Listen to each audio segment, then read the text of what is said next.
बिस्मिल्लाहिर्रहमानिर्रहीम। अस्सलाम वालेकुम।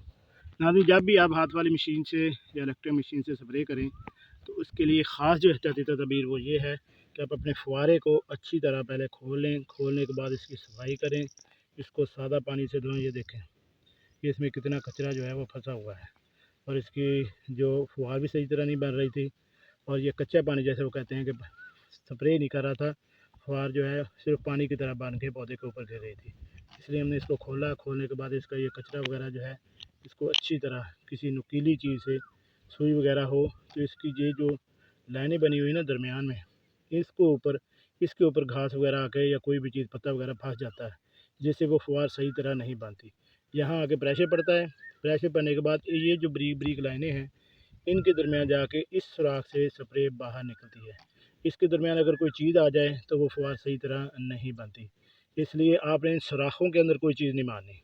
अगर सुराखों के अंदर मारेंगे तो ये सुराख खुले हो जाएंगे, फिर भी आपको फुहार सही तरह नहीं बन सकेगी।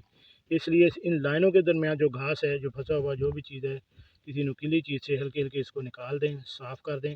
साफ़ करने के बाद इस फुहारे को दोबारा फिट करें। इसके अंदर भी देखें अगर कोई घास कचरा वगैरह, ये जो देखें, ये जैसे घास का हिस्सा एक पता हुआ, जो घास कचरा वगैरह इसको साफ़ कर लें।